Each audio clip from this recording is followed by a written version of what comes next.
Hi, hello, welcome friends. In continuation with the last class, performance measurement and evaluation chapter కి సంబంధించి up to 25th question completed. Now 26th question. What is there in 26th question? 26th questionలో వచ్చేసి ఏం చెప్తారంటే first Gianni electronic manufactures a wide range of electronic heater and geysers. So ఏమిది ఒక electronic and greaser కంపెనీకి సంబంధించినది. Okay, electronic and గ్రీజర్కి సంబంధించినది. గ్లీన్ was popular name వచ్చేసి among retailers and customers, but it keeps on closing the market share. So ఇది ఏం చేస్తుందంటే రీటైల్కి customer వాళ్ళకి సేల్ చేస్తుంది, ఇప్పుడు మార్కెట్ షేర్ని లాస్ అవుతుంది. The major reason is emerging competitors are offering economical product customers with similar features and qualities. So వీళ్ళ యొక్క కాంపిటీటర్స్ ఎవరైతే ఉంటారో ఆ కాంపిటీటర్స్ వాళ్ళు ప్రొవైడ్ చేసేది similar feature and quality economical ప్రోడక్ట్ని ప్రొవైడ్ చేస్తుంటే, అంటే తక్కువ కాస్ట్కి ప్రొవైడ్ చేస్తుంటే వీళ్ళు మార్కెట్ షేర్ని లాస్ అవుతున్నారు. So the market where in glean operating is price sensitive, hence adding more features and established itself have a premium brand is not option. So premium brand ఏం కాదు, ఇది అంత price sensitive. The only possible source choice left with the Glen is to reduce prices of its that need reduce the cost to maintain the profit margin. So దీనికి ఉన్న possible choices ఏమి, కాస్ట్ని ప్రైసెస్ని తగ్గించి దాని యొక్క ప్రాఫిట్ మార్జిన్ని తగ్గించుకోవడం, కాస్ట్ని maintain చేసుకోవడం. First of all దీనికి ముందర వాట్ ఈస్ రిక్వైర్డ్ అనేది చూద్దాము. రిక్వైర్డ్ చూస్తే మనకి యాడ్ చేసుకుంటూ పోవచ్చు. రిక్వైర్డ్ అంటే you are deputy manager, okay, deputy manager accountant hand was part of committee and ends board approach you convince the manager and workers has part of change in management. First ఏం చెప్పాలి మనం, calculate current batch inspection time and batch time. Inspection టైంని and batch టైంని మూని చెప్పాలి. అంటే మొత్తం time ఎంత మిషన్ వచ్చేసి ఎఫిషియన్సీగా వర్క్ చేసింది అనేది చెప్పాలి. మ్యానుఫ్యాక్చరింగ్ సైకిల్ ఎఫిషియన్సీకి calculate manufacturing cycle time. So manufacturing cycle time అంటే మొత్తం టోటల్ సైకిల్ టైం ఎంత ఉందనేది చూసుకోవాలి. Next how much non value added items. So processing కాకుండా వాల్యూ ఐటమ్ లేనివి ఉన్నాయనేది చూసుకోండి. ఇన్ టర్మ్స్ ఆఫ్ డేస్లో చెప్పాలంట. Calculate revised EMC is in both batch inspection time and batch time cut down to half of the current level. So అక్కడ ఒకవేళ 2 ఉంటే 1 తీసుకోండి, 4 ఉంటే 2 తీసుకోండి, 10 ఉంటే 5 తీసుకోండి, అట్లా అనమాట.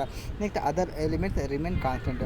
What makes cellular manufacturing capable to reduce motion on product floor and how benefits of the worker. So cellular manufacturing చేయడం వల్ల ఏమేమి బెనిఫిట్స్ వస్తావు అనేది చెప్పాలి. అంటే మనకి మోషన్ అనేది తగ్గిపోతుంది. మోషన్ అంటే మీరు అనుకునే మోషన్ కాదు, మోషన్ మీన్స్ మూవింగ్ టైం అనేది తగ్గిపోతుంది సెల్యులర్ మ్యానుఫ్యాక్చరింగ్ కన్నా చేస్తే.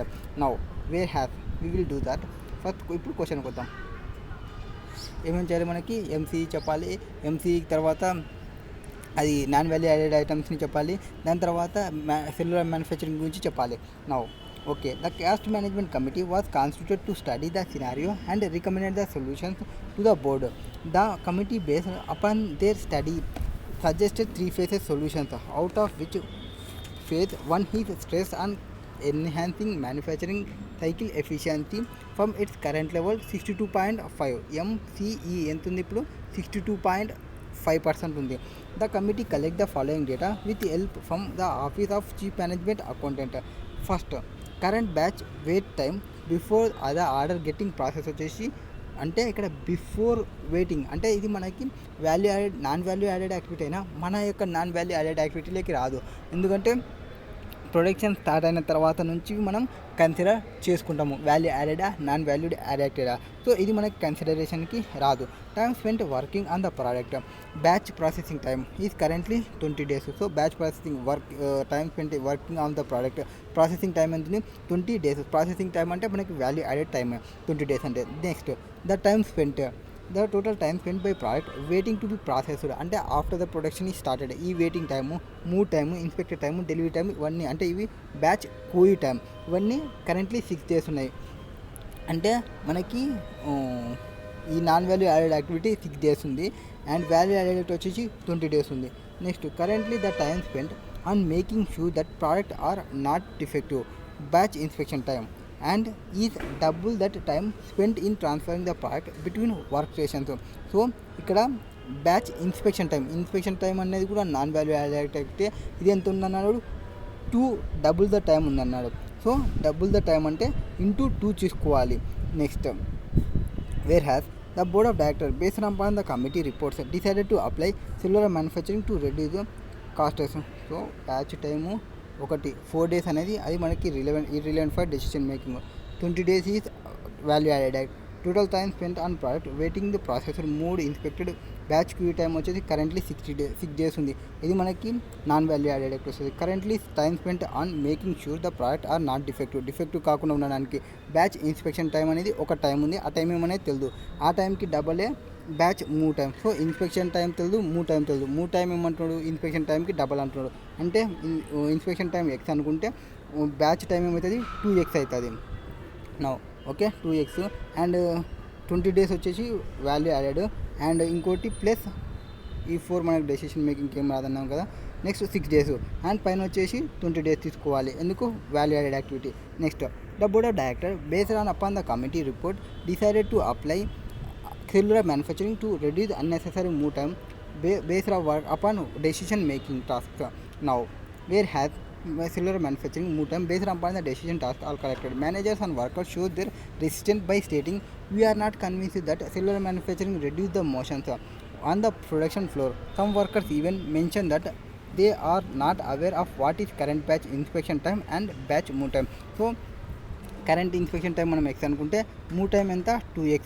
సో ఇప్పుడు మనం ఆన్సర్ని చేద్దాము. దాని ప్రకారం మనం వాటిని క్యాలిక్యులేషన్ చేయాల్సి వస్తుంది. టోటల్గా దీని వాల్యూస్ని క్యాలిక్యులేషన్ చేయాలి. ఫస్ట్ ఆఫ్ ఆల్ వాల్యూస్ని క్యాలిక్యులేషన్ చేసి దానికి ప్రొవైడ్ చేయాలి. మొత్తం మ్యానుఫ్యాక్చరింగ్ సైకిల్ ఎఫిషియన్సీ టైం మనకి ఎంత ప్రొవైడ్ చేసినారు ఇక్కడ చెప్పినారు 62.5% అంట. మ్యానుఫ్యాక్చరింగ్ ఎఫిషియన్సీ టైం వచ్చేసి 62.5 అంటే manufacturing cycle efficiency is equal to value added divided by value added plus non value added మనం చేస్తుంటాము రెగ్యులర్గా. So batch inspection time and move time మనం క్యాలిక్యులేషన్ చేయాలి అంటే it is given in the question. Currently MC manufacturing cycle efficiency టైంని provide చేసినారు. Batch process వచ్చేసి 20 days, ఇది value added activity. And batch queue time వచ్చేసి 6 days, ఇది non value added activity. And let presume batch move time వచ్చేసి X అనుకుందాము. Inspection time ఏమవుతుంది 2x అవుతుంది. Current double then batch move time అన్నారు కాబట్టి. సో ఎన్స్ 62.5% is equal to 20 divided by 20 days plus X plus 2x plus 6 days మొత్తం తీసుకోవాల్సి వస్తుంది. నెక్స్ట్ ఈ ఈక్వేషన్ మీరు సాల్వ్ చేస్తే ఎక్స్ వాల్యూ వస్తుంది. ఎక్స్ వాల్యూ అంటే ఏమి మనకి ఇన్స్పెక్షన్ టైంకి ఇంటూ చేసుకుంటే మూవ్ టైం వచ్చేస్తుంది. సో బ్యాచ్ టైం ఎంత అవుతుంది 2 days అవుతుంది. బ్యాచ్ ఇన్స్పెక్షన్ టైం ఎంత అవుతుంది 4 days అవుతుంది. నౌ మ్యానుఫ్యాక్చరింగ్ సైకిల్ టైంలో non value added activity manufacturing cycle time same. Manufacturing cycle time ఎంతంటే 62.5 ఇది equal to 20 divided by manufacturing cycle time. Manufacturing cycle time ఎంత అయింది ఆ మ్యానుఫ్యాక్చరింగ్ సైకిల్ టైంని చూసుకోవాలి. మ్యానుఫ్యాక్చరింగ్ సైకిల్ టైం అనేది ఎంత అనేది తెలియదు కాబట్టి 0.6250 తీసుకుంటే మనకి ఇది ఇక్కడ తీసుకుంటే వాటిని ఎన్ని డేస్ వస్తుంది మ్యానుఫ్యాక్చరింగ్ సైకిల్ టైం వచ్చేసి 32 days వస్తుంది. మొత్తం 32 days వస్తుంది.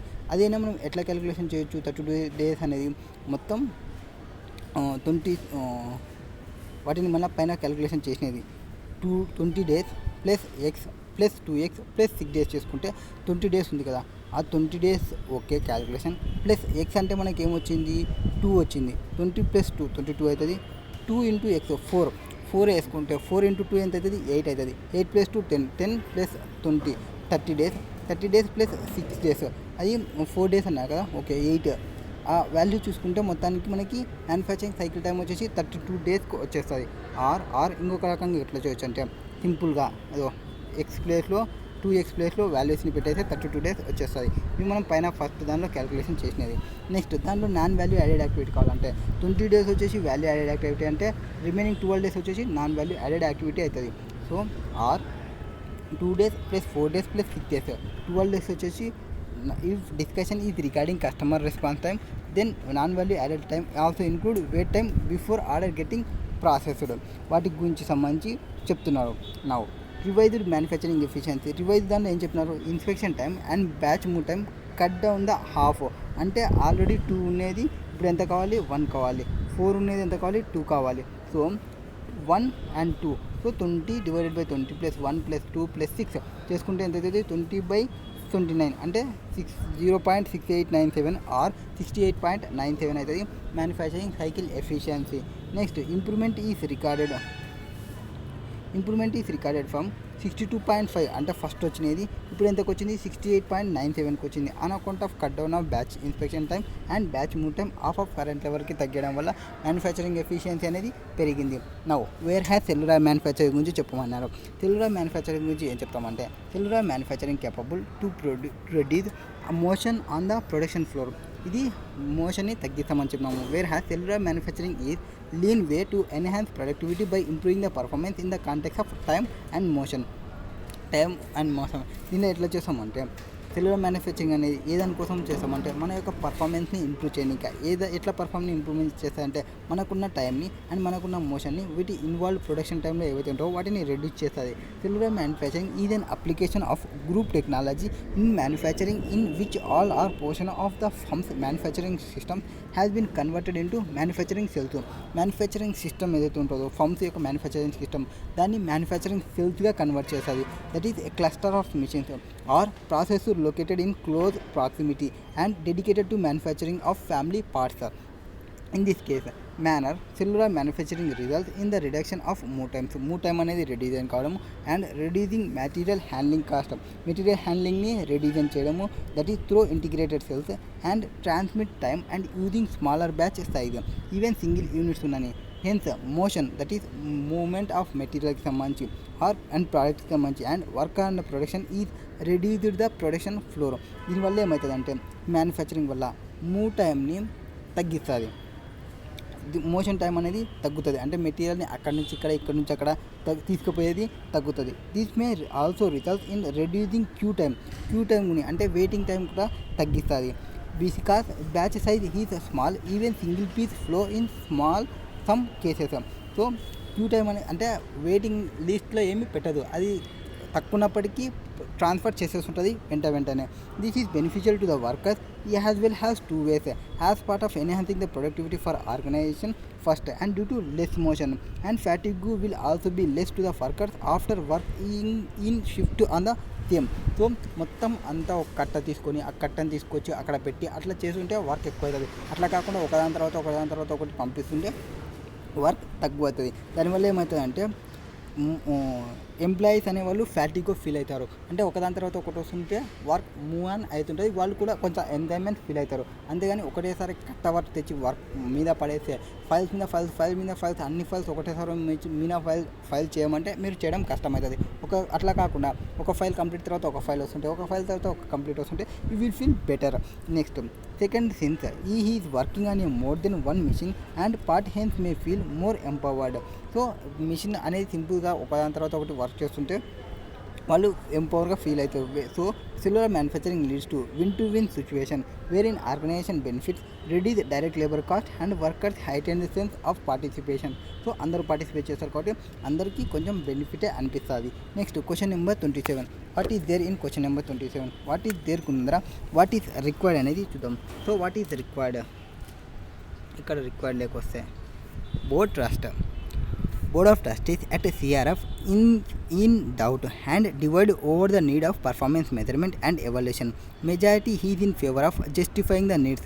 State your opinion. So trust of సిఆర్ఎఫ్కి వచ్చేసి కొన్ని డౌట్స్ ఉన్నాయి అండ్ వాళ్ళ యొక్క పర్ఫార్మెన్స్ మెజర్మెంట్ని నీడ్స్ని ఎవాల్యుయేషన్ చేసుకుంటూ పోతున్నారు and majority is in favour of justifying the needs.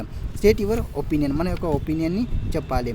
Next ఇంకొక మన ఒపీనియన్ అంటే మనం పర్ఫార్మెన్స్ ఎట్టుంది నాన్ ఎకనామిక్ యాక్టివిటీ పైన, మనకు ఫండ్స్ని ఎట్లా రిక్వైర్డ్ ఫండ్స్ ఏమున్నవి, మన యొక్క వెల్త్ క్రియేషన్ ఎట్టుంది, మనం ఎట్లా అలో చేస్తున్నాం డిస్ట్రిబ్యూషన్, మన యొక్క స్టేక్ హోల్డర్కి మన సర్ప్లస్ని ఎట్లా స్టేక్ హోల్డర్కి చేస్తున్నాం అనేది చెప్పాల్సి ఉంటుంది, మన పర్ఫార్మెన్స్ ఎట్టుందని చెప్పాలంటే.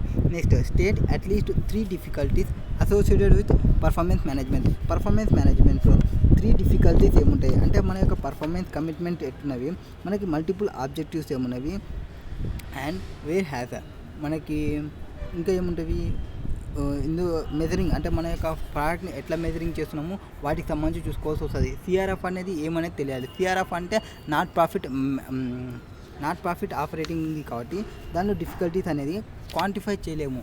Next identify at least 2 key performance indicators against each of critical success factors of CRF. సిఆర్ఎఫ్కి సంబంధించి క్రిటికల్ సక్సెస్ ఫ్యాక్టర్ని చెప్పాలి అండ్ పర్ఫార్మెన్స్ ఇండికేటర్స్ని చెప్పాలి. అంటే నెంబర్ ఆఫ్ పీపుల్స్ ఏమన్నా సఫర్ అయ్యే వాళ్ళు ఉన్నారా, ఎవరైనా దానివల్ల సఫర్ అవుతున్న వాళ్ళు దానికి సంబంధించి ఏముంది అని చెప్పాలి. Next board of trustees at CRF finally decided to apply value for money అంటే EE వచ్చేస్తుంది. ఈ ఎఫెక్టివ్నెస్, ఎఫిషియన్సీ, ఎకానమీ ఈ మూడింటి గురించి డిస్కషన్ చేస్తే అయిపోద్ది. Are not underlined each other advise the management. So ఇప్పుడు మళ్ళీ క్వశ్చన్లోకి వద్దాం. First what is there in question? CRF. What is mean by CRF? CRF Cancer Research Foundation is not for profit organization established 2 years ago in a form of charitable public trust with the objective to conduct charitable activities. So ఒక 2 years అగో పెట్టినారు ఒక charitable ట్రస్ట్ని. ఏ దానికోసం పెట్టినారు? ఇది cancer పేషెంట్ని treat చేయడానికి. With the objective వచ్చేసి చారిటబుల్ యాక్టివిటీకి క్యాన్సర్ని ట్రీట్ చేస్తుంది. ఈ patients in a home country year in after said country after considering 2018 report by World Health Organization. Who యొక్క రిపోర్ట్ని చూస్తుంటారు, వాళ్ళు కన్సిడర్ చేసుకుంటారు 2018కి సంబంధించి. Which says that 1 in every 10 will develop cancer during lifetime and 1 in 15 will die in the disease in said country. So out of every 10 మెంబర్స్లో ఒకరు develop చేస్తుంటారు during life టైంలో, అండ్ 15లో ఒకరు చనిపోతుంటారు. అండ్ ఇది హూ రిపోర్ట్ ప్రకారం in 2018 cancer took more than 7 lakh lives. So 7 lakh livesకి క్యాన్సర్ వచ్చింది. According to the estimate by the medical research council and said country the death toll is expected to rise to 8.8 lakhs by 2020. 8.8 lakhs అనేది 2020కి వస్తుందంట death rate అనేది. Okay, now the mission statement of CRF. మన CRF ఏదైతే ఉందో దాని మిషన్ని పెట్టుకుంది అంటే critical success factor is read we're here to reduce cancer death to 0. So వీళ్ళ యొక్క మిషన్ ఏమి క్యాన్సర్తో చనిపోయే వాళ్ళని 0 చేయాలి అనేది వీళ్ళ యొక్క statement. CRF enlist the following 3 critical success factors to attain the mission. So ఆ మిషన్ని అటైన్ చేయడానికి 3 critical ఫ్యాక్టర్స్ని పెట్టుకుంది. దట్ ఈజ్ ఒకటి reduce number of people suffering from cancer. Next to develop treatment facilities for cancer patients. Number of people suffering cancer ఎవరెవరైతే ఉన్నారో వాటిని తగ్గాలనుకుంటుంది. Develop treatment facilities for cancer patients ఎవరైతే ఉంటారో వాటిని డెవలప్మెంట్ చేయాలనుకుంటుంది ట్రీట్మెంట్ ఫెసిలిటీకి సంబంధించి. Next fund research programmes to study the causes of cancer and prevention therefrom. CRF comprises board of trustees, a group of advisors and volunteers apart from few executive staff members. Management rests with the board of trustees, whereas technical decisions and representations made by a group of advisors which comprise experts who are either renowned medical professional or CEO of pharma companies. ఇక్కడ executive staff executes the operational task and coordinate activities like camps, awareness drives, etc. through volunteers. The only executive staff get fixed salary. ఇక్కడ executive staff ఎవరైతే ఉంటారో వాళ్ళు fixed శాలరీని receive చేసుకుంటారు. Advisers get honorarium to meet out of pocket expenses. ఎవరైతే advisers ఉంటారో వాళ్ళు only హానరోరియంని తీసుకుంటారు, జస్ట్ వాళ్ళు వాళ్ళ యొక్క ప్యాకెట్ ఎక్స్పెన్సెస్ని మీట్ కావడానికి. Next CRF under its mission, NIARGO has tie-up with different hospitals that take care of cancer patients, intervene into the case and fund of treatment cost of such patients in said hospitals. So ఒకదాంతో integrate చేసుకుంది వాళ్ళు ట్రీట్మెంట్ని affordable కాస్ట్కి provide చేయడానికి. Next CRF sponsors the research development undertaken by individual medical practitioners, self-employed or practice in association with the hospital and experts for academic and industry in domain related to the disease of cancer. Next, CRF gets donation from individuals and corporates. Individuals and corporates donations ni receive చేసుకుంటుంది as part of their CRF initiative. Apart from grants for national and international bodies including WHO or Red Cross etc. Even in recent year, the government also supported the CRF with certain subsidies and recognize its efforts. Volunteers devote time and physical efforts. Next, volunteers ఎవరైతే ఉంటారో వాళ్ళు devout చేసుకుంటారో వాళ్ళ యొక్క టైంని వాళ్ళ యొక్క physical ఎఫర్ట్స్ని సపోర్ట్ సిస్టమ్ పెట్టుకొని. Next CRF has sub system of budgetary control and as usually meet the budget target and hardly over run the budget. So వీళ్ళు బడ్జెట్ కంట్రీస్ని పెట్టుకుంటారు, ఆ బడ్జెట్ని రీచ్ అవుతుంటారు. Next group of advisors divided into subgroup and each subgroup has assigned a list of volunteers to support the different allocated programs called missions such as సర్వనియం and Nirog and హయుద్. So కొత్త కొత్త ఒక పేర్లు పెట్టుకుని గ్రూప్గా డివైడ్ అయ్యి వాలంటీర్స్ గ్రూప్గా డివైడ్ అయ్యి కొంత వర్క్ చేస్తున్నారు. అండర్ మిషన్స్ ఆఫ్ ఔషధ some of the pharma companies also engage to develop the advanced treatment and medicines of to cure. So కొన్ని పేర్లు పెట్టుకొని వాళ్ళు కొత్త కొత్త టెక్నాలజీని క్యాన్సర్ని క్యూర్ చేయడానికి చూస్తున్నారు. Next under mission Nirmaya group of advisors make representation to different stakeholders including the government on policy matters. Next, delegate of advisories attend different conferences and seminars wherein listen and present the views which in turn share with associated volunteers for wider reach and building knowledge repository. Next, board of trustees at CRF are doubt and divide over the need for performance measurement. So మనం ఏం చెప్పమన్నాడు, సిఆర్ఎఫ్కి doubt and divides ఏమున్నాయని చెప్పమన్నాడు, 3 difficulties ఏమున్నాయని చెప్పమన్నాడు సిఆర్ఎఫ్కి సంబంధించి, 2 key performance ఇండికేటర్స్ని critical success ఫ్యాక్టర్ని చెప్పమన్నారు, and EEE ప్రకారం చేస్తున్నామా లేదా అనేది చెప్పాలి. నౌ ఫస్ట్ సిఆర్ఎఫ్ అనేది ఒకటి నాన్ ప్రాఫిట్ ఆర్గనైజేషన్ అనేది మనకి క్లియర్గా ఏమైంది. Let us acknowledge this fact. CRF is not for profit organization and every not for ఆర్గనైజేషన్కి ప్రొసెసెస్ ఫాలోయింగ్ ఫీచర్స్, కొన్ని ఫీచర్స్ అనేది ఉంటాయి. కొన్ని ఫీచర్స్లో ఏమేమి, perform non economic activities. So non economic యాక్టివిటీస్ని పర్ఫామ్ చేయాలి అంటే ఫైనాన్షియల్లీ చూడదు. Next, required fund to perform such activities. ఈ యాక్టివిటీస్ని పర్ఫామ్ చేయడానికి దానికి కొంత ఫండ్స్ అనేది కావాలి. Wealth creation of share holders is not among the objectives. ఈ ఆబ్జెక్టివ్లో వాళ్ళ యొక్క షేర్ హోల్డర్స్ వెల్త్ క్రియేషన్ అనేది ఉండదు. Next, not expected or allowed to distribute the surplus among the share holders. So 4 features ఉంటాయి. ఒకటి నాన్ ఎకనామిక్ యాక్టివిటీ ఉంటుంది, 2 required funds to perform such activities, and wealth creation of share holders is not among the objective, and not expected or allowed to distribute the surplus among the stake holders. Next, despite the fact that the not for profit organisation need not earn A profit. ఇక్కడ not for profit organization అనేది కంపల్సరీగా profit earn చేయాల్సిన అవసరం లేదు, but it does not free them from fiduciary responsibility. Profit earn చేయనంత మాత్రాన దీనికి ఒక రెస్పాన్సిబిలిటీ అంటే ఫిడ్యూషరీ రెస్పాన్సిబిలిటీ, ఎవరైతే ఫండ్స్ని ప్రొవైడ్ చేస్తుంటారో వాళ్ళకి రిపోర్ట్ని ప్రొవైడ్ చేసేది కంపల్సరీ ఉంటుంది. Towards contributors of the fund, they are responsible to provide reasonable adherence to the contributors of the fund. That fund is applied for the advancement of stated purpose only and scale up to which such purpose are attend. So ఈవెంతో ఇది వాళ్ళ యొక్క share హోల్డర్స్కి ప్రాఫిట్ని ఇవ్వకుండా ఎవరైతే investors ఉంటారో, వాళ్ళు investment చేసిన వాళ్ళు ఉంటారో వాళ్ళకి ఎప్పటికప్పుడు భరోసా ఇస్తుండాలి. ఏమని, మీరు మేము మాకు ఇచ్చిన ఫండ్స్ని మేము పర్పస్ కోసమే వాడుతున్నాము, పర్పస్ని అటెండ్ కావడం కోసమే యూజ్ చేస్తున్నాము అని చెప్పడానికి. Now some performance measurement and evaluation is essential. దీనికోసం కొన్ని పర్ఫార్మెన్స్ మెజర్మెంట్స్ కావాలి ఎసెన్షియల్ చేయడానికి. For not profit organisation has well as in CRF should install performance management system. So performance management సిస్టమ్ని ఇన్స్టాల్ చేయాలి. నెక్స్ట్ సెకండ్ క్వశ్చన్లో ఏం చెప్పినాము, 3 difficulties చెప్పమన్నాము. డిఫికల్టీస్లో వచ్చేసి due to its non profit nature the CRF will face the following inherent challenge in the performance measurement. ఒకటి, దీని యొక్క క్వాంటిటీ కాస్ట్ బెనిఫిట్స్ అనేది క్వాంటిఫై చేయలేము. It is difficult to quantify the cost and benefit because the nature of benefit can be behaviour and futuristic. So ఇక్కడ దాని యొక్క కాస్ట్ని and దాని యొక్క బెనిఫిట్ని క్వాంటిఫై చేయడం అనేది difficult. Nature of benefit can be behaviour and futuristic where cost also include externalities. This is also a time gap, that is between the cost incurred and benefit accrued, which make trade-off further difficulties and complex. The best way out of is to NFPI in addition to FPI. FPI means financial non-profit organization కదా, ఇది non financial profit indication మనం చెప్తున్నది దీని గురించి. Not for profit organisation గురించి కదా, not for profit organisation. FA అంటే profit organisation అనమాట.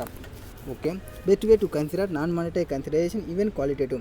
ఫస్ట్ వచ్చేసి దీని యొక్క బెనిఫిట్ని, దీని యొక్క కాస్ట్ని దీని యొక్క కాస్ట్ని క్వాంటిఫై చేయడం అనేది difficult. Next, performance measurement and commitment of state government have an impact. Since health of national are crucial for the government of the state or union, hence it may possible country may have any government health programs and same is working effectively. Then obviously scope of activity by CRF will reduce or change substantially. So performance and commitment, state government కానీ ఆ గవర్నమెంట్కి కానీ వాటి యొక్క performance, వాటి యొక్క commitment వల్ల మన హాస్పిటల్, మన హెల్త్ అనేది ఇంపాక్ట్ అవుతుంది. ఏదైతే ఉన్నావో అంటే ఇప్పుడు గవర్నమెంట్ కొన్ని స్కీమ్స్ పెట్టింది అనుకోండి, ఆరోగ్య స్కీమ్ అని పెట్టింది. సో దానిలో ఆ కార్డు ఎవరైనా చూపిస్తే వాళ్ళకి డిస్కౌంట్ చేయాలి అనింది. అట్లాంటివన్నీ మనకి అడిషనల్గా కాస్ట్ మనకి వచ్చే రెవెన్యూని తగ్గిస్తాయి. Next health programmes and same in working effectively. Then obviously scope of activity by CRF will reduce and change substantially. So of the scope of performance depends upon the performance of government. So మన not for profit organisation మనం పైన ఒకటే depend అయి ఉండదు, government పైన depend అయి కూడా ఉంటుంది. అంటే అప్ టు హెల్త్ సెక్టర్ వరకు చూసుకుంటే hence not an independent factor. The best way of output is flexible performance matrix which is adjustable depend upon the performance of the state. So flexible performance మ్యాట్రిక్స్ని తీసుకుంటే best, flexible performance measurement అనేది తీసుకోవాలి. Next ఇంకోటి ఏమంటే multiple objectives to be attained that to with in a limited set of resources. ఇక్కడ resources వచ్చేసి limited ఉంటుంది, మనం మల్టిపుల్ ఆబ్జెక్ట్ని రీచ్ కావాలనుకుంటాము. ఇందులో చాలా తక్కువ రిసోర్సెస్ ఉంటాయి, వీళ్ళు అచీవ్ కావాల్సినవి చాలా పెద్దవి. Due to diverse stakeholders, not for profit organization like CRF has multiple objectives which causes conflict inter se. The best available way out is prioritization among these objectives. Mind it prioritization should be based upon importance అంటే utilities and అర్జెన్సీతో చేయాల్సి వస్తుంది. దీనికేమో resources funds అనేది తక్కువ ఉంటాయి and affordable ఫీజుతో work out చేస్తుంటారు and investment చేయాల్సినది huge ఉంటుంది. అది multiple objectives ఉంటాయి బట్ లిమిటెడ్ రిసోర్సెస్ ఉంటుంది. ఇది ఒక ప్రాబ్లం. సో ఇప్పటికి 3 ప్రాబ్లమ్స్ చెప్పినాము. వీళ్ళు కాస్ట్ని బెనిఫిట్ని క్వాంటిఫై చేయలేము అండ్ గవర్నమెంట్ యొక్క డెసిషన్స్ వల్ల వీళ్ళ ఇంపాక్ట్ ఉంటుంది. అండ్ థర్డ్ది వచ్చేసి వీళ్ళకు ఉండేది లిమిటెడ్ రిసోర్స్ ఉంటాయి, ఆబ్జెక్టివ్స్ ఏమో పెద్దగా ఉంటాయి, మల్టిపుల్ ఆబ్జెక్టివ్స్ ఉంటాయి. Next measuring the utility of funds is essential but difficult. వాళ్ళకు వచ్చే ఫండ్స్ని యూటిలిటీ ఎట్లా చేస్తున్నాయి అనేది మెయిన్ ఇంపార్టెంట్, బట్ దాన్ని చేయడం అనేది డిఫికల్టీ. ఎందుకంటే not for profit organisation does not earn to spend. దానికి స్పెండ్ చేయడానికి కావాల్సినంత ఎర్నింగ్ అనేది ఉండదు. The utility of fund for the not for profit organization is not the same always. If they have less funds to spend, then utility may be more or vice versa due to the law of diminishing marginal return. The way out is in the use of value of money framework to measure the utility of funds spent. Next ఇంకోటి ఏం చెప్పమన్నారు, key performance indicator against each critical success factor. Critical success factor అంటే దాని యొక్క mission ఏముంది, కొన్ని చెప్పినాము. మన పైన మిషన్ స్టేట్మెంట్ ఉంది. మిషన్ స్టేట్మెంట్లో ఏమన్నాము, we're here to reduce cancer that to 0 అని ఒక పాయింట్ చెప్పినాము. వాళ్ళ ట్యాగ్ లైన్ మేము 0 చేయాలనుకుంటున్నామని కొన్ని పాయింట్స్ చెప్పినాము, ఒక 3 పాయింట్స్. ఏవి, reduce number of people suffering from cancer and develop facilities for cancer patients and fund research ప్రోగ్రామ్స్ని, స్టడీ కాసెస్ ప్రివెంటివ్ పర్ఫార్మెన్స్ని, వీటన్నిటి గురించి చెప్పినాము. So critical success factors 3 as it is case అండి. వీటిని రీచ్ కావాలంటే మనకి కీ సక్సెస్ ఫ్యాక్టర్స్ అనేది సపోర్టివ్ కావాలి. సో ఏం కావాలి, reduce number of people suffering from cancer వాళ్ళని రెడ్యూస్ చేయాలంటే మనకి ఏం కావాలంటే first number of people suffering from cancer in the country during the period. So first మనకి ఏం కావాలి, ఎంతమంది పీపుల్ క్యాన్సర్తో సఫర్ అవుతున్నాయో తెలుసుకోవాలి. ఇంప్రూవ్ ద రికవరీ రేట్ని ఇంప్రూవ్ చేయాలి. Next develop treatment facilities for cancer పేషెంట్స్కి ఇన్నోవేటివ్గా టెక్నాలజీని డెవలప్ చేయాలి. అంటే number of new treatments methods and medicines developed to cure cancer during the period. So మనం ఏం తీసుకోవాలి, న్యూ ట్రీట్మెంట్ మెథడ్స్ ఏమున్నాయి, ఏవేవి డెవలప్ చేసినాము, ఏవేవి క్యూర్ క్యాన్సర్ డెవలప్ చేసినాము అనేది పీరియడ్లో చూసుకోవాలి. నెక్స్ట్ రిడక్షన్ ఆఫ్ మోర్టాలిటీ రేట్ని ఎంతవరకు తగ్గించినాము అనేది చూసుకోవాలి. Next to fund research and programmes to study causes of cancer and prevention there from. That is percentage of money spent on researches and the total amount of contribution in a period. So మనం ఎంత అమౌంట్ని spend చేసినాం మన యొక్క research కింద, మన యొక్క contributions పైన. Next number of research projects completed within the time and budget during the period.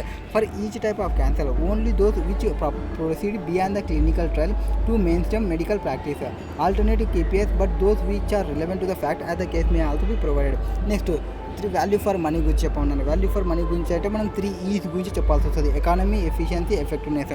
That is 3 dimensions of value for money model which ensure best possible way value for available money that is as usually limited.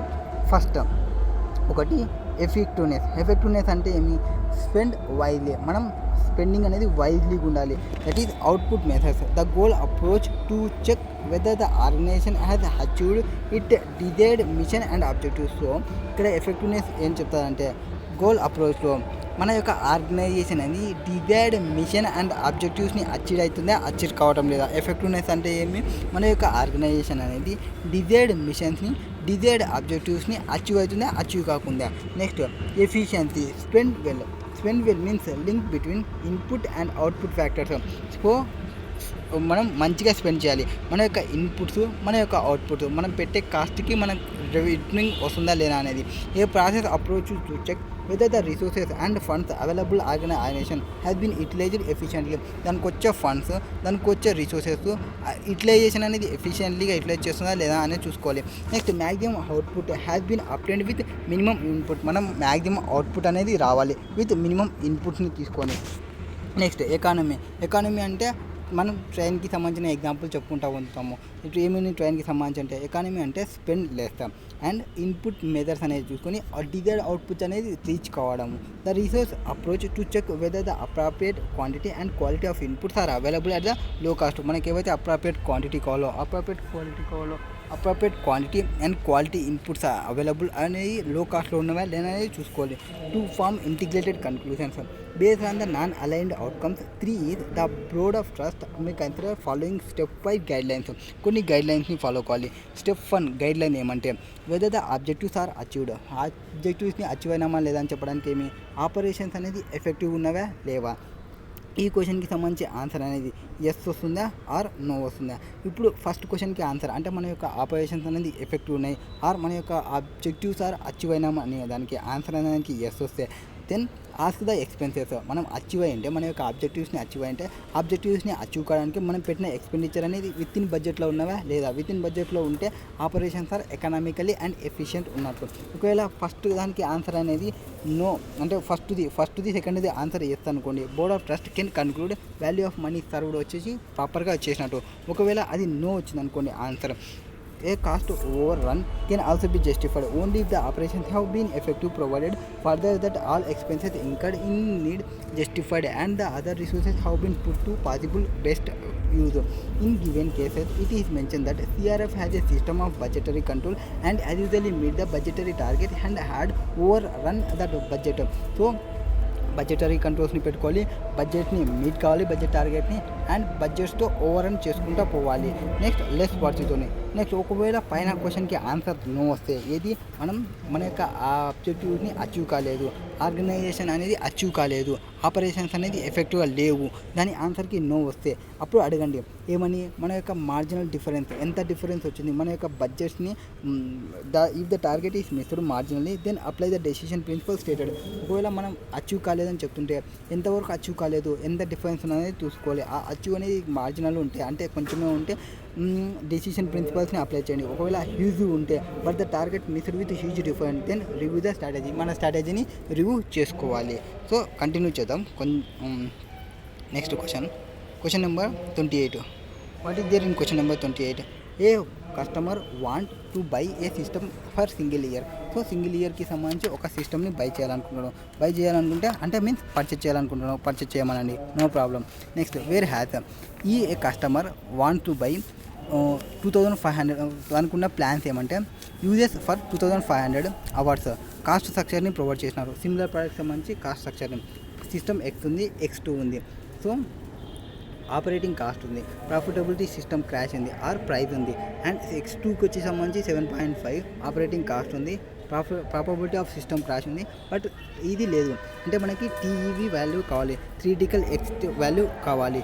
ఈ value కావాలంటే ఏమి, cost ఎంత ఉందో cost and మనం ఏమైనా save చేస్తాం ఆ సేవ్ని add చేయండి, కాస్ట్ని లెస్ చేయండి, ఆ ప్రైస్ ఏదైతే ఉందో ఆ ప్రైస్ని యాడ్ చేయండి, బెస్ట్ ఆల్టర్నేటివ్ ప్రైస్ ఏముందో ఆ వాటిని యాడ్ చేస్తే మీకు దీని వాల్యూ X2 వాల్యూ ఈ వాల్యూ వచ్చేస్తుంది. అంటే సింపుల్, మనకి 2500 ఉన్నాయి అంటే 5 - 7.5 ఇంటూ 2500 అవర్స్. నెక్స్ట్ 10 - 5% ఇంటూ ఎంత అవుతుంది, 2500 అవర్స్కి సంబంధించి కదా. 2500కి సంబంధించి సిస్టమ్ క్రాష్ ఎంత అనేది చూసుకుంటే, సో బై ఇయర్స్కి సంబంధించి సిస్టమ్ క్రాష్ ఎంత ఉంది ఇక్కడ 1 lakh ఉంది. సో 10 - 5 × 1 lakh చేసుకుంటే ఎంత అమౌంట్ వస్తుందో అది సేవింగ్ అవుతుంది. Plus profit of best alternative that is 37,500 చేస్తే మీకు ఆన్సర్ వచ్చేస్తుంది. ఏం చేసినాం ఇలా సింపుల్గా దీన్ని ఈ 2 - 2,500, ఈ 2 - 1 lakh అండ్ ప్లస్ 37,500 ఇది మనకి టీఈవి వాల్యూ వస్తుంది. That is TV value first చూద్దాం. ఆపరేటింగ్ కాస్ట్ ఎంత 2,500 × 5 - 7 అంటే మైనస్లో వస్తుంది. ఎందుకంటే 5 - 7.5 అంటే 2 - 2.5 వస్తుంది కాబట్టి. Next system cash savings 10 - 0.5 × 1 lakh అంటే 9,500 వస్తుంది. ప్లస్ 37,500 40,750. So 37,500 plus 9,500 minus 6,250. ఈ క్వశ్చన్ కాకుంటే ఇంకో క్వశ్చన్ రాయండి. ఇంకో క్వశ్చన్ ఏమన్నారు లాస్ట్ ఎగ్జామ్లో వచ్చినది. In identify the appropriate pricing strategy in each of the following independent situation. So independent సిచ్యువేషన్లో ఏ ప్రైజింగ్ స్ట్రాటజీ వస్తుందనే చెప్పాలి. ప్రైజింగ్ స్ట్రాటజీలో మనకి ఏముంటాయి, penetration strategy, skimming strategy, any cash realizable value strategy, or market price, or below price, market price యొక్క below price, ఇట్లా కొన్ని డిఫరెంట్ ప్రైజింగ్ స్ట్రాటజీస్ ఉన్నాయి. ఆ ప్రైజింగ్ స్ట్రాటజీలో ఈ 5 ఏ స్ట్రాటజీ కోసమనే చెప్పాలి. That is a is a new product. That is a is a new product for the company and the market and meant for large scale production and long run survival in the market. Demand is expected elastic. So demand అనేది elastic అంటే penetration strategy. Demand అనేది లాగుతుంటే పోతూనే ఉందంటే price అనేది తక్కువ ఉంటుంది. So where there is a demand is low there is a price will be high.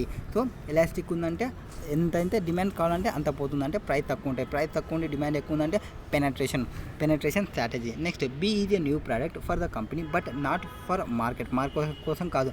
B success is crucial for the company survival in the long run. So just survival కోసం చూస్తున్నామంటే మార్కెట్లో price ఎంత ఉందో అంత price అన్న చెప్పండి, are మనకి ఎంత కాస్ట్ అయితే ఇంకర్ అవుతున్నామో అంత కాస్ట్ కన్నా పోండి. Price just below the market ప్రైస్కి పోతే మనం సర్వైవ్ కాలేక లాంగ్ రన్లో. Next C is a new product to the company and then market that it has an inelastic market అంటే మనం డిమాండ్ తక్కువ ఉంది అండ్ ప్రైస్ ఎక్కువ ఉంది. ప్రైస్ మనం ఎక్కువ ఉందంటే ప్రీమియం ఛార్జ్ చేస్తున్నామంటే స్కిమ్మింగ్ స్ట్రాటజీ అవుతుంది. That there he need to be assured profit to cover high initial cost ఉందంటే రీసెర్చ్ అండ్ డెవలప్మెంట్ మీద పెట్టింటాము. Next and as usually source of capital have uncertainties blocking them. Next D is a perishable item with more than 80% shelf life cover. So ఎప్పుడైతే మనం shelf life cover అంటే almost అంత అయిపోతున్నాయి అంటే ఎంతైతే realisable అవుతుందో అంత తీసుకోండి. అంటే ఎనీ క్యాష్ రియలైజబుల్ వాల్యూని మనం తీసుకోండి. Next he is a modern patented drugs. Patent తీసుకొని మరీ తీసుకుంటామంటే స్కిమ్మింగ్ ప్రైజింగ్ స్ట్రాటజీ అవుతుంది. నో సో ఏం చెప్తున్నాం ఇక్కడ మొత్తానికి ఫస్ట్ వచ్చేసి ఎలాస్టిక్ ఉంది కాబట్టి పెనట్రేషన్ అన్నాము. ఇది వచ్చేసి సర్వైవల్ కాలేకున్నాను అన్నాను కాబట్టి మార్కెట్ ప్రైస్ కానీ ఆ బిలో మార్కెట్ ప్రైస్ కానీ తీసుకోవాలి. దీనికి ఎలాస్టిక్ ఉంది కాబట్టి స్కిమ్మింగ్ అని చెప్పినాము. 80% సెల్ఫ్ లేవని అన్నాము కాబట్టి క్యాష్ రియలైజబుల్ అని చెప్పినాము. డ్రగ్ పేటెంటెడ్ అన్నాము కాబట్టి దీనికి పేటెంట్ అన్నాను కాబట్టి స్కిమ్మింగ్ స్ట్రాటజీ అని చెప్పినాము. సో ఆ ఆన్సర్స్ ఇక్కడ వచ్చేస్తాయి. సో ఏ వచ్చేసి పెనట్రేషన్ స్ట్రాటజీ, బి వచ్చేసి market price or price just below the market, C వచ్చేసి స్కిమ్మింగ్ ప్రైజింగ్, డి వచ్చేసి any cash realisable value, E వచ్చేసి skimming price strategy. Next question number 29. What is there in question number 29? What is there ముందర what is required అనేది చూద్దాం. So what is here required? Recommend guidelines to assess economy efficiency and effectiveness. Economy efficiency and ఎఫెక్టివ్నెస్కి సంబంధించి గైడ్లైన్స్ని provide చేయాలంట. Okay. Next off campus cleaning operation. So వాళ్ళ యొక్క క్యాంపస్ని clean చేయాలనుకుంటున్నాను దానికి సంబంధించి. Next identify the involve assessment of effectiveness. So challenges ఏముంటాయి, effectiveness చేసే దగ్గర ఛాలెంజెస్ ఏముంటాయి అనేది చెప్పాలి. ఛాలెంజెస్ ఏముండొచ్చు, ఏవేవి వేస్ట్ ఉన్నవి, ఏవేవి వేస్ట్ చూసుకోవాలి, వాటికి సంబంధించి ఛాలెంజెస్ చూస్తుంటాయి. జనరల్ గైడ్లైన్స్ని చెప్పాలి. How audit team May conclude audit base on the combined outcomes. So audit టీమ్కి సంబంధించి ఎట్లా అచీవ్ అవుతుంది, ఎట్లా అచీవ్ కాదనేది. ఎఫెక్టివ్ ఎకానమీ ఎఫెక్టివ్నెస్కి సంబంధించి మెయింటెనెన్స్కి సంబంధించి చెప్పాలి. నా క్వశ్చన్లోకి వస్తే మళ్ళీ ఇక్కడ ఏముంది, world fame Taj Mahal is situated in bank of Yamuna river in the city of Agra, Uttar Pradesh, known for its beautiful design and he is counted and 7 wonders. So ఒక తాజ్మహల్ ఉంది కదా, ఆ తాజ్మహల్ అనేది రివర్కి దగ్గర ఉంది. అది 7 వండర్స్లో ఒక వండర్ అని చెప్తుంటాము. The city attracts it lot of tourist from around the world. The tourism is one of the main source of livelihood for its residents. Consequently, cleanliness and maintaining of garden or within the Taj Mahal campus is prime importance in order to sustain and develop this industry. Next, local government has recently employed a contractor to clean and maintain the garden area. So ఒక local government employee చేసింది ఒక కాంట్రాక్టర్ని. ఆ contractor with in Taj Mahal క్యాంపస్లో ఉంటారు. ఆ contractor ఇతను వచ్చేసి ఒక horses to avoid pollution uses cleaning మెషిన్స్ని యూజ్ చేస్తున్నాడు. నెక్స్ట్ కాంట్రాక్టర్ వచ్చేసి selected through online competitive tendering bidding. So ఆ ఆన్లైన్ టెండరింగ్ చేసి ఈ కాంట్రాక్ట్ని తీసుకున్నాడు. Contractor has been select. Okay, majority of litter comprise plastic of waste baggage bottles. So అక్కడ ఏముంటాయి, లిటర్ కంప్రైజెస్లో ప్లాస్టిక్ బాటిల్స్ని బ్యాగ్స్ని పాడేస్తున్నారు. వాళ్ళు some portion also include glass, aluminium cans, papers, cardboards. అంటే చెత్త మొత్తం అక్కడ పడేస్తున్నది. ఏం చెత్త ఉందని చెప్తున్నారు. A detail log is held by contractor about the waste that has been cleaned, time taken of cleaning up, number of horses used etcetera. This log also checked and sign by the local government. So అతను contractor ఏం చేస్తున్నారు, ఒక లాగ్ని create చేస్తున్నారు. ఏమేమి చెత్త పడుతుంది, ఏమేమి చెత్త పడుతుంది, ఎంత టైం పడుతుంది, లాగ్ ఎంత పడుతుంది, అవన్నీ.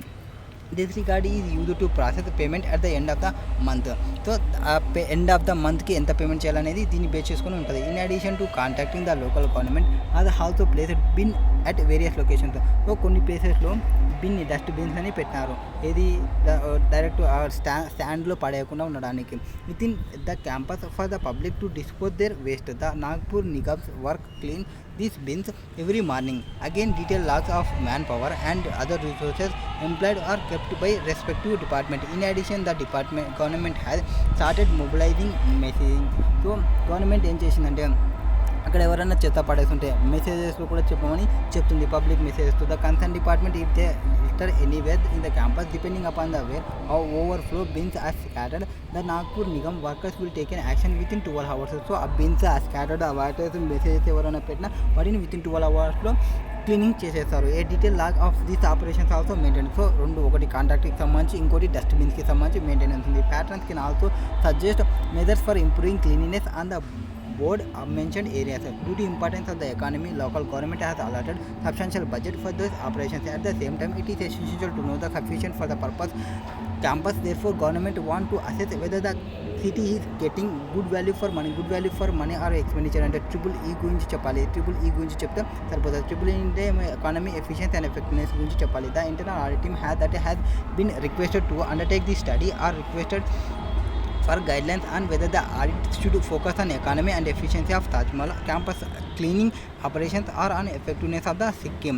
Economy and efficiency audit assess whether the same level of service can be procured at the lower cost, or resources effectiveness audit assess whether the better service can be procured at the same cost. So ఇదేమనుకుంటుంది, మనం provide చేస్తున్న అంటే మనం contract తీసుకున్నాం కదా, ఆ కాంట్రాక్ట్కి ఇంకా తక్కువ కాస్ట్కి కూడా వస్తాడా, ఆర్ సేమ్ కాస్ట్కి ఇంకా మంచి సర్వీస్ని ప్రొవైడ్ చేసే వాళ్ళు ఎవరు ఉన్నాయనేది చూసుకుంటుంది. Depending on the outcome of the audit it is required policy decisions like requesting for additional funding from the state government, alternatively policy measures. So మనం ఇంకేమైనా అడిషనల్ ఫండింగ్ కావాలంటే గవర్నమెంట్ నుంచి అడగవచ్చు. మనం ప్రాపర్ మెయింటెనెన్స్ చేసుకోవచ్చు. ఒకవేళ అక్కడ ప్రాపర్గా లేకుంటే పెనాల్టీస్ కూడా వేస్తామని మొత్తం క్వశ్చన్ ఇది.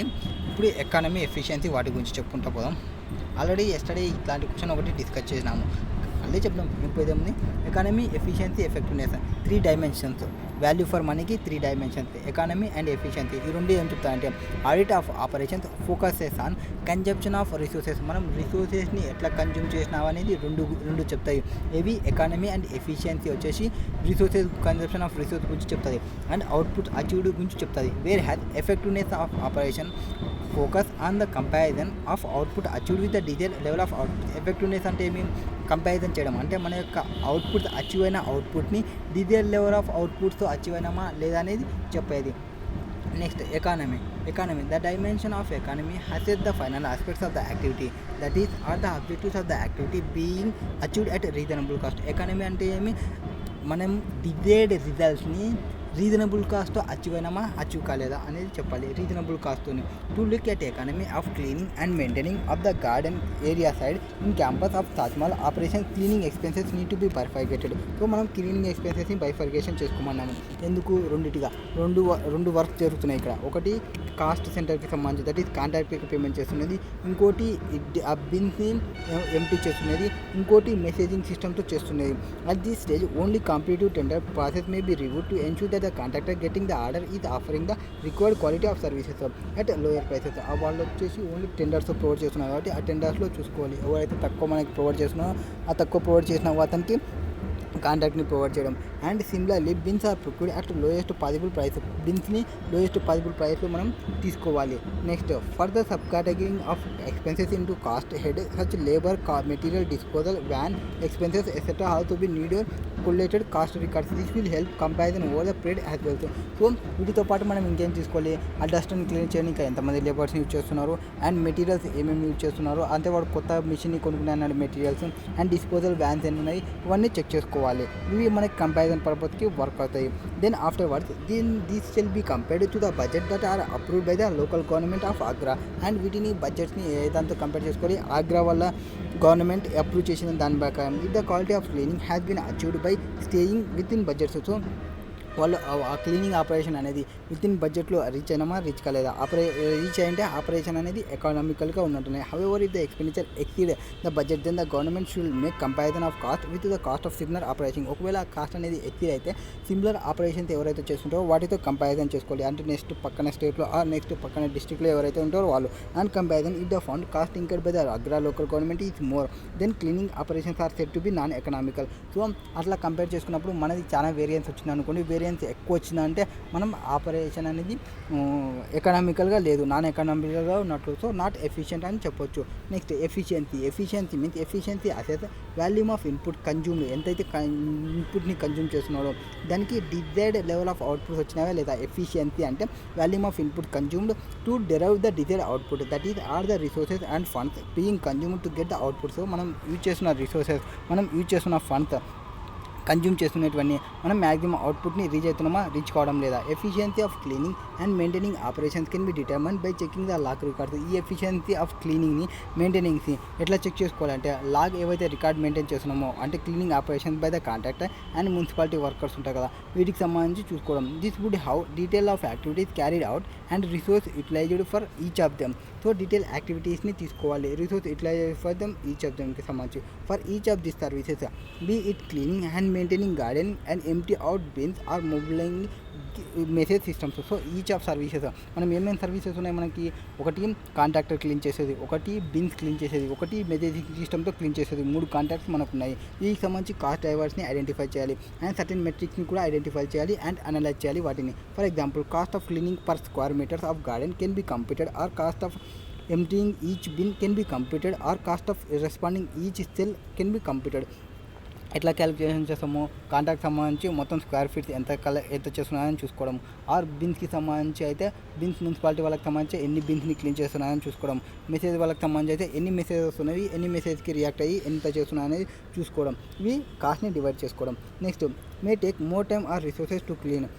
Cost of emptying and recleaning the bin used for dry and wet waste may be different. Therefore, if resources for operation are disproportionate for certain parts of the garden, then multiple categories of garden shall be formed and cost of each category need to be worked out. But the data to get this information will depend on the extent of detail maintained in the logs. So ఈ detail information మొత్తం తీసుకోవాలి అంటే, maintain చేయాలి అంటే, ప్రాపర్గా maintain చేయాలంటే log అనేది create అవుతుంది. This information has tracked over some period of time in order to understand trends in operations and related expenditure. So దీన్ని ట్రాక్ చేసుకుంటా దీన్ని అండర్స్టాండ్ చేసుకోవాలంటే ఈ యొక్క ఆపరేషన్స్ని మొత్తం అతనికి కొంత రిలేటెడ్ ఎక్స్పెన్సెస్ అవుతుంది, దీనికి టైం కూడా పడుతుంది. Next the data collected from the mobile messaging system should also be investigated. Messages ఎన్ని వస్తున్నవి, ఆ మెసేజ్కి ఎన్ని మెసేజ్కి రెస్పాండ్ అవుతున్నామో అది కూడా ట్రాక్ని రికార్డ్ చేసుకోవాలి. Frequency and area campus regarding while complaints are frequent or maximum. So మనకి ఎంత ఫ్రీక్వెంటీలో మనకి కంప్లైంట్స్ వస్తున్నాయి, ఎన్ని మ్యాక్సిమం కంప్లైంట్స్ వస్తున్నాయనే చూడాలి. Reason for this lapses need to be taken from the contractor for cleaning the garden or concern Nagpur Nigam workers for emptying the bins in order to find out whether resources are being employed properly. So కాంట్రాక్టర్తోని cleaning చేస్తున్నది ఏవైతే proper cleaning లేకుంటే ఎందుకనేది తెలుసుకోవాలి.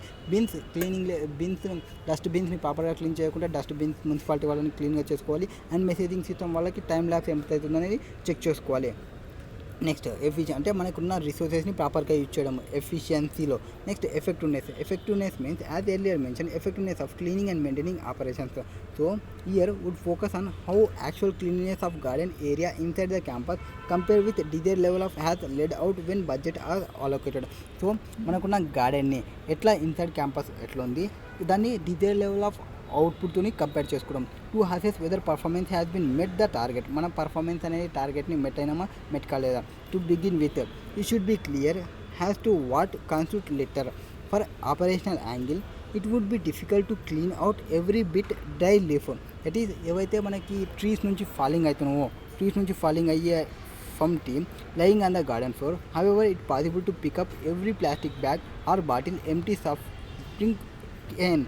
So కొన్ని డిఫికల్టే ఏవి plants నుంచి పడే లీఫ్ని ఎప్పటికప్పుడు తీసేసుకుంటూ ఉండడం అనేది కష్టమే. ఎందుకంటే లీఫ్స్ అంటే కొంచెం చిన్న ఉండొచ్చు, కొంచెం పెద్ద ఉండొచ్చు, ఉన్న ట్రీస్ని బట్టి ఉంటుంది. బట్ వేరే బాటిల్స్ ఇవి ఉంటాయి కదా, వాటిని మనం ప్రాపర్గా ఐడెంటిఫై చేయగలం, ప్రాపర్గా తీసేయగలం. Hence the government authorities must be clear on waste constitutes litter అంటే ఏమి అనేది క్లియర్గా ఉండాలి. And tolerance level for each type of litter. Tolerance level ఎంత ఉన్నది చూసుకోవాలి. Example tolerance level of aluminium can and dry leaves will be different because of few dry leaves may left behind even after cleaning. So కొన్ని కేసెస్లో అంటే dry leaves ఇప్పుడు మనం ఇట్లా పోయిన వెంటనే గాలి వచ్చిందంటే మళ్ళీ పడిపోతుంటాయి, గాలి వచ్చిన వెంటనే మళ్ళీ గాలి వచ్చిందంటే పడిపోతుంటాయి. సో అది కొంచెం డిఫికల్టే.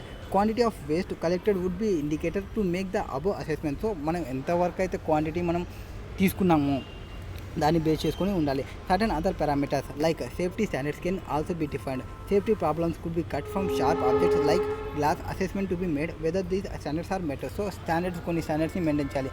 లైక్ ఇప్పుడు మనం ఆ స్టాండ్లో స్టోన్స్ ఏమైనా ఉన్నాయా, ఏమైనా షార్ప్ ఐటమ్స్ ఏమైనా ఉన్నాయా, వాటన్నింటినీ చెక్ చేయడం. For this the primary source of information about cleanliness would be feedback from the patrons. So primary source of information ఏమి మనం ఫీడ్బ్యాక్ని తీసుకోవడం, అంటే గార్డెన్ మెయింటెనెన్స్ ఎట్లుంది, మీకు నచ్చుతుందా నచ్చడం లేదా, ఇట్లా ఫీడ్బ్యాక్ని తీసుకోవడం.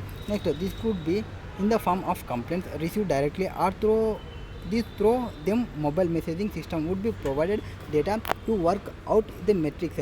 This could be indicator of customer satisfaction. So మన కస్టమర్స్ నుంచి ఏమేమి కంప్లైంట్స్ రిసీవ్ చేసుకున్నాము, మొబైల్ మెసేజింగ్ నుంచి ఏమేమి రిసీవ్ చేసుకున్నాము, అండ్ కస్టమర్ సాటిస్ఫాక్షన్ ఎంతవరకు అనేది చూసుకోవాలి. The measure for can be how many mobile messagings are responded within the time cap of 12 hours. So within 12 hours మనం ఎన్ని మెసేజెస్కి మనం రెస్పాండ్ అయినాము అనేది చెక్ చేసుకోవాలి. Other inputs could also be suggested.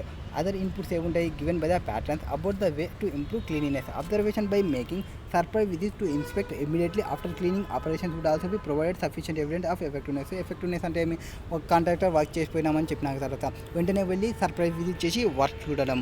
Next ఇందులో challenges ఏమున్నవి. Challenges involved in assessment of ఎఫెక్టివ్నెస్ని assessment చేయడానికి. Effectiveness అంటే ఇప్పుడు మనం లాస్ట్లో చెప్పినది. సో అనుకోకుండా సర్ప్రైజ్ చేయడము, అనుకునేవి చెక్ చేయడము, ఇవి. ఇందులో defining first what constitute litter అంటే waste constitute waste subject matter అనమాట. Guidelines subject to guidelines. Perception of which may differ from person to person. One can consider dry leaves that have been fallen from trees litter, other may not. So కొంతమంది plastic bottles అనేది litter అనుకోవచ్చు, or కొంతమంది plastic కవర్స్ని litter అనుకోవచ్చు, కొంతమంది trees నుంచి వచ్చే లీవ్స్ని లిటర్స్ అనుకోవచ్చు. Next establishing the tolerance level of waste or litter or acceptable level of cleanliness. High amount of subjectivity is also involved in determination of level. So tolerance లెవెల్ని establish చేయండి వేస్ట్కి సంబంధించి. యాక్సెప్టబుల్ లెవెల్ ఆఫ్ క్లీనినెస్ని చూడండి. తర్వాత high amount of subjectivity is also involved in determination of levels. Next frequency of cleaning and when to measure the effectiveness. So ఎంత ఫ్రీక్వెన్సీలో cleaning చేస్తున్నారు అండ్ ఎఫెక్టివ్నెస్ ఎంతవరకు ఎఫెక్టివ్నెస్ చేస్తున్నారు అనేది చూడండి. It is obvious that cleanness will not be at same level throughout the day. So ఒక్కొక్కసారి cleanliness అనేది different ఉంటుంది, ఒక్కొక్కసారి క్లీనినెస్ అనేది డిఫరెంట్ ఉంటుంది. నెక్స్ట్ ఫస్ట్ ఛాలెంజ్ అంటే ఏవి ప్రాబ్లం వేస్ట్ అనేది తెలియాలి. టాలరెన్స్ లెవెల్ని పెట్టడం అనేది చూసుకోవాలి. యాక్సెప్టబుల్ టాలరెన్స్ ఉందా లేదా అనుకోవాలి. నెక్స్ట్ క్లీనినెస్ ఎంత క్లీనినెస్లో చేస్తున్నారో ఆ ఎఫెక్టివ్నెస్ని ఎంత మెజర్ చేయాలి అనేది. Next certain forms of litter out of operational control such as animals or birds dropping how they are also considered as part of litters. So ఈ యానిమల్స్, ఈ బర్డ్స్ ఇవన్నీ ఏవైతే డ్రాపింగ్ చేస్తుంటావో వాటిని కూడా లిటర్స్ అనుకుంటున్నా ఆర్ ఇగ్నోర్ చేస్తున్నా effectiveness మెథడ్లో వాటిని చెక్ చేసుకోవడం. Basically what matrix of desired object content is critical to determine level of effectiveness. So level of effectiveness అనేది చూసుకోవడం. Next indicator of effectiveness. Indicator of ఎఫెక్టివ్నెస్లో there has to be conscious civic sense duty not to litter falling, which initiative will most likely to be ineffective. There will, while measuring performance of effectiveness, collection of more litters does not necessarily indicate effective operations. So నువ్వు ఎక్కువ డస్ట్ని collect చేసినంత మాత్రాన అది effective operations work out చేసినట్ట కాదు, అదేమి effective operations indicate చేయదు. More litter requires more cleaning and more resources, therefore is actually not positive indicator of effectiveness. So ఎక్కువ క్లీనింగ్ చేసినంత మాత్రాన, ఎక్కువ రిసోర్సెస్ ఉన్నంత మాత్రాన ఎక్కువ actually not positive indicators of effectiveness. On the contrary, in the longer run lesser litter collected to maintain desired level of cleanliness would be good indicator of effectiveness. Next, the outcome of audit can indicate achievement of any one or more 3 parameters. ఒకటి economy, efficiency, effectiveness of cleaning and maintaining of the garden area operations to inform an integrated conclusion based on the different outcomes of internal and individual audit team may consider the following guidelines. ఏ గైడ్లైన్స్ని follow కావాలి? ఫస్ట్ది ఏమంటే మనం అబ్జెక్టివ్స్ని achieve అయినామా, achieve కాలేదా. So objective of the cleaning operations have been achieved as per guidelines of the relevant policy. So achieve అయినామా లేదా అనేది చూసుకోవాలి. Based on white paper upon budgeted or allocated have operations అనేది బీన్ ఎఫెక్టివ్గా work అయినామా. దీని ఆ క్వశ్చన్కి ఆన్సర్ అనేది ఎస్ వస్తే, సో ఎక్స్పెన్సెస్ అనేది వితిన్ బడ్జెట్లో ఉంటే మన యొక్క ఆపరేషన్స్ అనేవి ఎకనామికల్గా ఆర్ ఎఫిషియెంట్గా ఉన్నట్లనే. Given that operations have been effective at the same time economy and efficiency have been achieved. So operations అనేది ఎఫెక్ట్ ఉంటే సేమ్ టైంలో ఎకానమీ అండ్ ఎఫిషియన్సీ అనేది అచీవ్ అయినట్లే. The team can conclude that the cleaning operations policy has been successful. So cleaning operations అనేది success ఉన్నట్లే. Cost overrun can also be justified if the operations have been effective. In that case, the audit team has to conclude whether all expenses incurred are indeed justified and that all resources have been put to best possible use. So దానికి ఉన్న expenses అన్నీ possible వేలో తీసుకున్నామా, తీసుకోలేదా, and వాటిని justify చేసుకోండి. And resources have been put to best possible uses, అనుకున్న రిసోర్సెస్ని బెస్ట్ పాజిబుల్ యూజ్లో చేసుకున్నామా లేదా అనేది చూసుకోవాలి. ఇఫ్ నాట్, ఒకవేళ లేకుంటే ఎంత ఉంది more economical, operations made more economical ఉందా, ఎఫిషియెంట్ ఉందా తెలుసుకోవాలి. నెక్స్ట్, ఒకవేళ ఆ ఆన్సర్కి పైన ఆన్సర్కి అనేది నో వస్తే, అంటే ఆపరేషన్స్ అనేది ఎఫెక్టివ్గా లేకుంటే, నెక్స్ట్ క్వశ్చన్ వచ్చేసి టార్గెట్ మార్జిన్కి మన దానికి ఎంత డిఫరెన్స్ ఉంది. ఆ డిఫరెన్స్ అనేది 95%, అంటే తక్కువ ఇన్ మార్జినల్లో ఉంటే మీరు ఓకే, ఎక్కువ డిఫరెన్స్ ఉంటే మనం తీసుకున్న స్ట్రాటజీ అనేది కరెక్ట్ కాదు, తక్కువ ఉంటే కొంత చేంజెస్ చేసుకోవాలి. That is but operations have not entirely effective but only the marginal gap వచ్చేసి success 95%. Then analysis of expenses can be made similar to the point be mention above. However if the operation have been ineffective, మొత్తం largely ఎక్స్టెంట్గా ఉంటే, then cleaning drive initiative have been ineffective ఉన్నట్లు. So local government అనేది alternative సొల్యూషన్ని తీసుకోవాలి. అంటే ఇప్పుడున్న solutions ఏమి, ఒకటి కాంట్రాక్టర్ని పెట్టినారు, ఒకటి డస్ట్బిన్స్ పెట్టినారు, ఒకటి మెసేజింగ్ సిస్టమ్స్ పెట్టినారు. ఈ మూడు ప్రాపర్గా వర్క్ చేయనట్లే, అంటే డిఫరెన్స్ వస్తాయి. This could conclude imposing heavy penalty for littering, requesting for additional funding from state government to employ better resources, etc. Therefore, it can be seen that achievement of one objective does not automatically lead to achievement of other objective. ఒక achievement అయినామంటే ఇంకొకటి achievement అయినట్లు కాదు. ఇక్కడ అంటే contractor ఒకటే ప్రాపర్గా work చేసినా అంటే ఇంకా రిమైనింగ్ ప్రాపర్గా వర్కింగ్ లేదంటే అది ఇంకోటి కూడా అచీవ్ అయినంటే కాదు. Next, holistic approach would be needed to draw conclusion about performance of cleaning operations. So remaining next వీడియోలో చూద్దాం.